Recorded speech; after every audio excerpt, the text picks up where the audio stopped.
Muchas gracias, presidente. Compañeras diputadas, compañeros diputados, en este tema tan relevante de la reforma político-electoral, hubiera valido la pena que la Cámara se hubiese dado los tiempos suficientes para la discusión, para el debate, para la reflexión en torno a una reforma que va a impactar al país. Ayer aquí se expresaron muchas voces, sobre todo de mi grupo parlamentario, inconformándose por el procedimiento.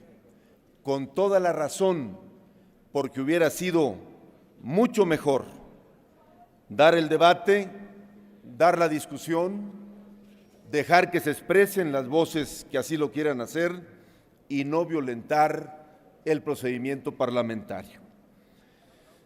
Porque toda reforma a la Constitución política impacta y trasciende los ámbitos de la discusión de nuestro recinto parlamentario y toca los resortes más íntimos de la conciencia nacional de cada una y de cada uno de los mexicanos. Ello es así porque la Constitución es nuestra hoja de ruta que guía las aspiraciones del pueblo mexicano. El pluralismo es un valor que está reconocido en nuestra ley fundamental. El pluralismo se expresa en la diversidad de enfoques y actitudes frente a la vida, frente a nuestro entorno, en la multiplicidad de creencias y de cosmogonías que caracterizan a un pueblo diverso en su cultura, pero unido en el propósito de pertenecer a una misma patria. Como parte del constituyente permanente, tenemos sin duda una ardua tarea. Para reformar la Constitución, tenemos la obligación de tomar en cuenta a todos los aspectos de nuestra diversidad cultural. Hagamos las reformas que se necesiten, pero tengamos todo el cuidado porque el riesgo de la ineficacia y de la inoperancia de una norma ilegítima de nada servirá para mejorar nuestra convivencia.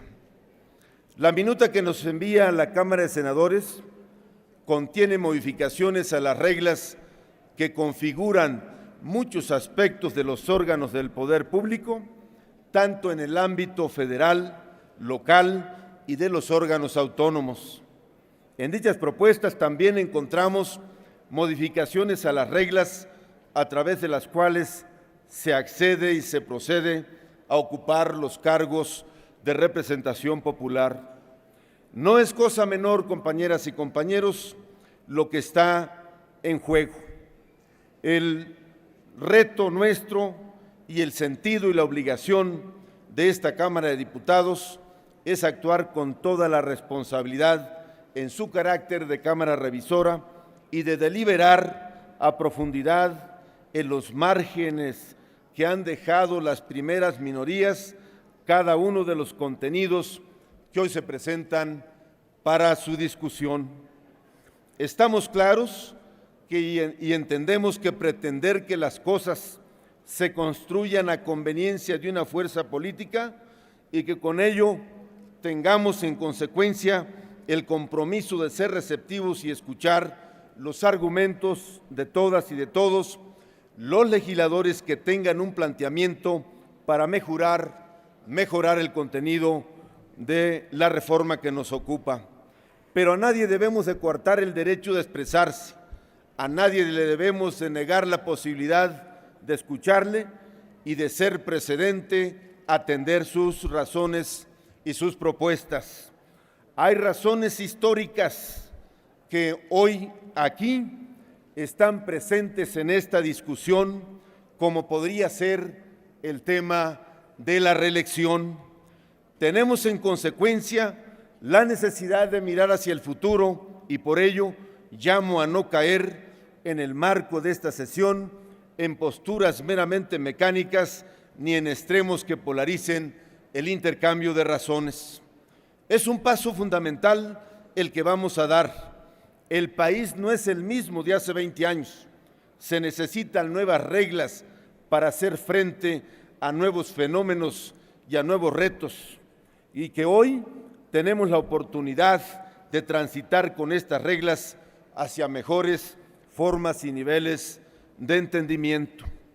En cuanto al contenido que hoy tenemos para discusión y aprobación en su caso, hay aspectos que consideramos son positivos, pero hay otros que mis compañeras y compañeros, diputadas y diputados, me han expresado la necesidad de que se adecúen o en muchos casos que francamente no están de acuerdo o están en contra. Por supuesto que estamos a favor de las fórmulas que incidan en la posibilidad de cambiar el régimen político. Es necesario que en una Constitución como la nuestra se incluyan los principios que vienen a ser criterios rectores que ordenan la tarea de la construcción y aplicación de la norma. Por lo que hoy discutimos, aunque tiene avances muy importantes, lo destaco, también tiene vicios de origen. No se resuelve a plenitud los problemas que se intentan ante la falta de armonización y coherencia con el orden jurídico, pues no acertamos a embonar con las formas de Estado y de gobierno que se establece en la propia Constitución. Establecer nuestro sistema de planeación democrático, que sea además deliberativo, es algo muy importante, pero considero que ello será posible que materialice si a estas modificaciones le acompaña la elaboración de instrumentos legales que permitan la participación democrática de las y los ciudadanos en el proceso de toma de decisiones sobre los asuntos que le atañen, que le preocupan y que le interesan. Urge, pues, que desahoguemos los pendientes de las llamadas cartas ciudadanas, cuyo contenido debe estar vinculado con el principio fundamental de lo que hoy estamos discutiendo y que espero, compañeras, compañeros, que hoy sean discutidas y aprobadas en su contenido original. Por otro lado, la política de desarrollo social hasta ahora ha tenido una orientación que ha dejado mucho que desear. En cada sexenio se inventan nuevos nombres para los mismos programas, mientras que los indicadores de la pobreza son cada vez más alarmantes. Esperamos, pues, que la elevación a rango constitucional del Consejo para la Evaluación de las Políticas de Desarrollo Social con carácter autónomo ayude a superar las prácticas electoreras de dichos programas y que verdaderamente atiendan la raíz de las causas de la pobreza y la marginación. Al ser la Cámara de Diputados la que autoriza el presupuesto de egresos de la Federación, definir los recursos con los que se apuntalan los programas y acciones de gobierno, debe ser esta Cámara de Diputados quien designe a los integrantes de dicho consejo que está establecido en la propuesta. No se pueden invadir ni mutilar facultades de las diputadas y los diputados. Por ello, saludo que podamos construir, junto con los demás grupos parlamentarios, la modificación correspondiente, porque es de elemental respeto a las facultades y atribuciones de la Cámara de Diputados, para que sea la Cámara quien designe al órgano, al Consejo Directivo del órgano de referencia. No estamos de acuerdo también con la supresión que se hace al artículo 29 de la Constitución, que establece la obligación del titular del Ejecutivo para acordar con los titulares de las Secretarías de Estado previo a proceder el trámite de suspensión de garantías, porque estamos en presencia de un mecanismo que debe de hacer responsable a todo el gabinete y que limite la posibilidad de tomar decisiones que en materia, que en los hechos afectarían severamente los derechos humanos. En esta medida deben participar los responsables de la administración pública, quienes además son sujetos de responsabilidad política, administrativa y penal, lo que los obliga a cuidarse de aconsejar o validar en el acuerdo alguna situación que dañe severamente a la población. Por eso debemos de considerar que permanezca el texto como está hasta ahora en la Constitución. Saludo y felicito y felicitamos la introducción de las reglas sobre la paridad de género en las candidaturas a legisladores federales y locales. Sin duda, es un gran avance. Hace justicia a la lucha permanente de nuestras compañeras mujeres por acceder en igualdad de circunstancias a los puestos de decisiones. Sin embargo, estoy seguro que esta medida bien puede extenderse a la integración de los ayuntamientos y de la administración pública estatal, federal y local. Felicito a mis compañeras mujeres. Mujeres, es un logro de ustedes y deben de sentirse orgullosas de que va el texto de la Constitución, la paridad para el acceso a los puestos de representación popular. Pero no nos quedemos ahí, vayamos también para que haya paridad, para que haya igualdad en los cargos de la administración federal, estatal y municipal. Incrementar, por otro lado, el umbral del 2 al 3% para que los partidos políticos mantengan su registro y con ello además tengan derecho a los espacios de representación popular, limita el derecho de las minorías que, nos guste o no, son la voz de una franja de la sociedad que tiene y debe de ser representada, por lo que, en todo caso, debiera hablarse en este aspecto no de la votación total emitida, sino de la votación válida emitida para que amortigüe o disminuya el impacto que puede tener en las fuerzas minoritarias. Este cambio puede ser significativo para las fuerzas emergentes o partidos políticos menores que buscan y tienen derecho también a ser parte de la toma de decisiones en la vida pública. Por ello, es importante que no limitemos, como hemos dicho aquí, la participación de los ciudadanos a través de los mecanismos que busquen. A lo mejor pueden ser cómodas o no las expresiones de grupos o partidos políticos, pero sí se requiere en un país democrático y plural como el nuestro.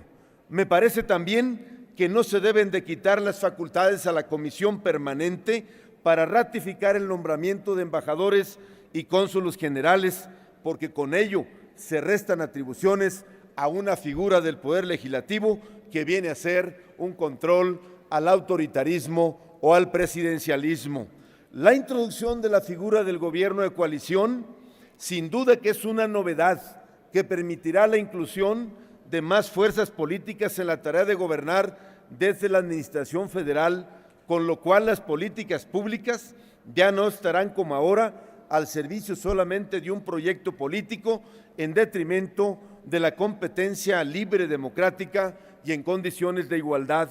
Sin embargo, me parece que lo más conveniente para que esto sea efectivo es que se establecieran las reglas que mandaten y que no dejen a la potestad del Ejecutivo la integración de dicho gobierno, pues la construcción de mayorías en ese sentido puede llevar a la exclusión del contrario y con ello solo estarían legitimando las negociaciones políticas que en los últimos sexenios han sido práctica común, pero que solo han podido consolidarse en momentos de coyuntura.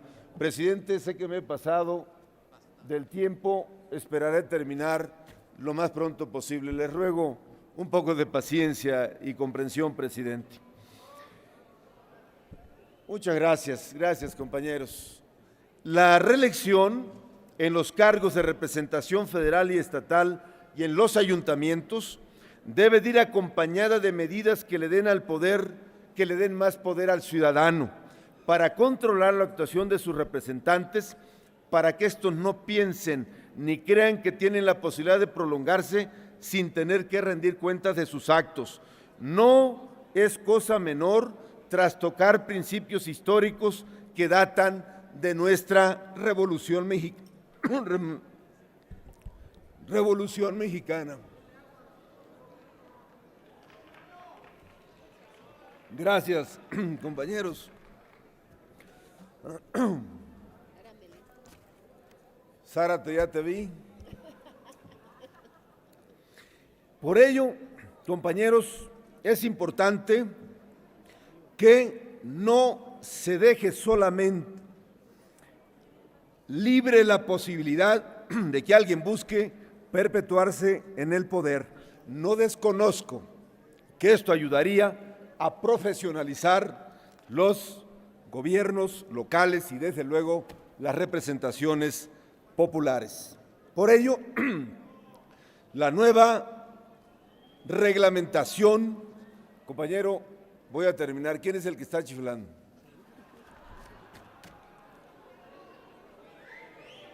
Le ruego que pueda para ir agradecerle concluyendo que me con su recuerde que ya pasó intervención. el tiempo, pero ya voy a terminar. Por último, compañeras, compañeros, se trata pues, sin duda, que queremos todas y todos que en los contenidos de esta reforma se debata con los argumentos y con las razones necesarias, que nos demos la oportunidad de expresar nuestras razones y de estar abiertos para admitir los acuerdos que puedan resultar del más amplio consenso. Sin duda que los avances son muy importantes, pero no debemos de perder de vista el riesgo de retornar al centralismo. Por ello, a la lista de pendientes que aún nos quedan derivados de esta reforma, que junto a las que ya tenemos acumuladas, nos obligan a un esfuerzo mayúsculo para que en la legislación secundaria podamos garantizar en beneficio de las y los ciudadanos el gran esfuerzo reformador que hemos emprendido por el bien de México y por el bien de las mexicanas y los mexicanos. Por su comprensión y escucharme, muchas gracias, compañeras y compañeros.